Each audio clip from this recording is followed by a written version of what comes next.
जय श्री राम, जय हनुमान। क्या आपने कभी ऐसे साधु को देखा है जो बोलता नहीं पर जिसके मौन में भगवान हनुमान बोलते हैं। यह कथा किसी ग्रंथ की नहीं, यह कथा है सच्ची भक्ति की, जहाँ शब्द नहीं श्रद्धा बोलती है। आज हम आपको ऐसे साधु की कथा सुनाएंगे जिसे लोग पागल कहते थे, लेकिन जिसे स्वयं हनुमान जी पहचानते थे। बहुत समय पहले की बात है। एक छोटे से गांव के बाहर घने जंगल के किनारे एक टूटी फूटी कुटिया थी। उस कुटिया में एक साधु रहता था। उस साधु की सबसे बड़ी विशेषता यह थी कि वह कभी बोलता नहीं था। गांव वाले उसे मौन बाबा कहते थे। कोई नहीं जानता था कि वह कहाँ से आया, किस जाति का है, किस ग्रंथ को मानता है। सुबह सूरज उगने से पहले वह उठता, नदी में स्नान करता और कुटिया के सामने रखे हनुमान जी के छोटे से चित्र के सामने बैठ जाता।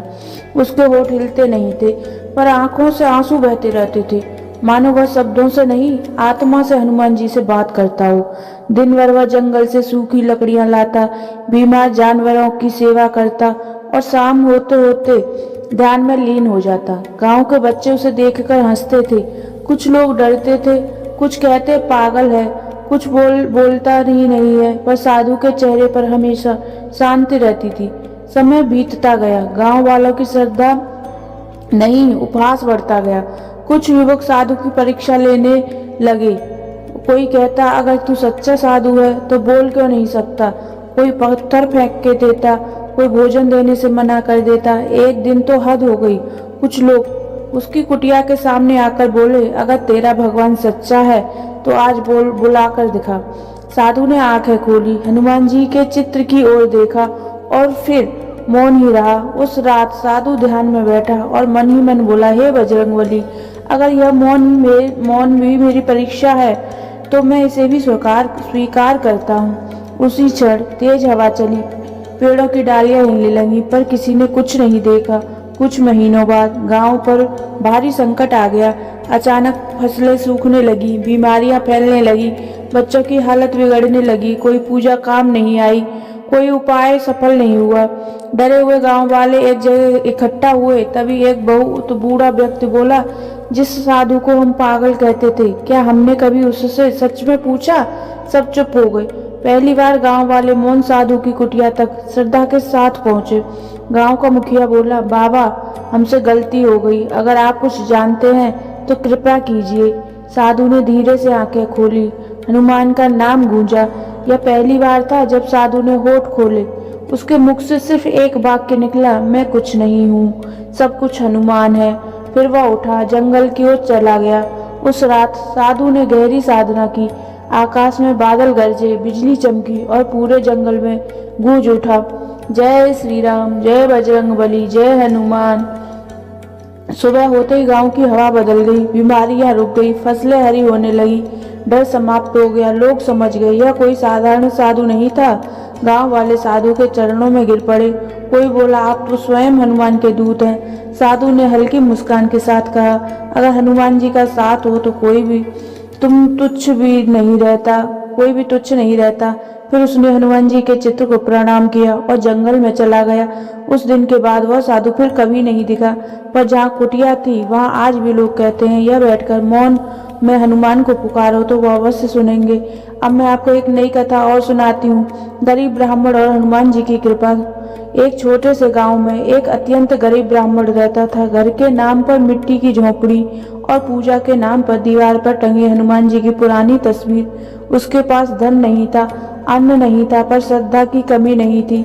सुबह उठते ही वह सबसे पहले हनुमान जी को प्रणाम करता और कहता, हे बजरंगबली, आज भी जो देना है आपकी इच्छा से देना। कई कई दिन उसे भूखा रहना पड़ता, पर उसने कभी हनुमान जी से शिकायत नहीं की। एक दिन 3 दिन से उसके घर में चूल्हा नहीं जला था। पत्नी कमजोर होकर बोली, आज कुछ न कुछ इंतजाम कर लीजिए, बच्चों की हालत ठीक नहीं है। ब्राह्मण बाहर गया, कई घरों के दरवाजे खटखटाए। किसी ने कहा आज नहीं, किसी ने दरवाजा खोला भी नहीं, उचित नहीं समझा। शाम तक उसकी आंखें भर आईं। वह सीधा हनुमान जी के सामने बैठ गया और बोला, हे प्रभु, अगर भूखा रहना ही मेरा भाग्य है तो मुझे सहन शक्ति दीजिए। उसी रात बच्चे पत्नी और बच्चे भूखे सो गए। ब्राह्मण ने अपने हिस्से का भी उन्हें दे दिया। आधी रात वह उठकर हनुमान चालीसा पढ़ने लगा। आवाज कांप रही थी पर मन अड़ंग था। दुख में जो भगवान को छोड़ दे वह भक्ति नहीं होता। उसने दीपक जलाया और हनुमान जी की आंखों में देखा। उसे लगा जैसे वह मुस्कुरा रही हो। अचानक दरवाजे पर किसी के दस्तक देने की आवाज आई। ब्राह्मण चौंका। दरवाजा खोला तो एक थका हुआ साधु खड़ा था। साधु बोला, मांगने आया हूँ, बहुत भूखा हूँ। ब्राह्मण के पास कुछ भी नहीं था, फिर भी उसने घर में रखी आखिरी मुट्ठी भर आटा साधु को दे दिया। साधु मुस्कुराया और बोला, तू धन्य है। सुबह होते ही ब्राह्मण की झोपड़ी के बाहर लोगों की भीड़ थी। गांव के सेठ अपने नौकरों के साथ आए। सेठ बोला, रात मुझे स्वप्न आया। एक वानर रूपी देवता ने कहा, जिस ब्राह्मण ने भूखे को भोजन दिया वही मेरा सच्चा भक्त है। सेठ ने अनाज, वस्त्र और धन ब्राह्मण के चरणों में रख दिया। ब्राह्मण की आंखों से आंसू बहने लगे। वह हनुमान जी के सामने सिर झुकाकर बोला, हे बजरंगबली, आपने मेरी भूख नहीं मेरी आस्था की रक्षा की है। दोस्तों, जो संकट में भी भगवान को नहीं छोड़ता, भगवान भी उसे कभी नहीं छोड़ते। दोस्तों, यदि भक्ति शब्दों की मोहताज नहीं होती, दोस्तों सच्ची भक्ति शब्दों की मोहताज नहीं होती। हनुमान जी आवाज नहीं विश्वास सुनते हैं। जय बजरंगबली, जय श्री राम।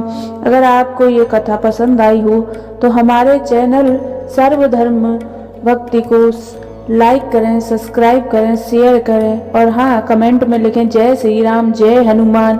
और अगर कुछ इसमें करना हो तो आप बताएं, अपने आइडिया शेयर करें। भगवान आपका भला करे। जय श्री राम, जय हनुमान। राम राम जी आप सभी को।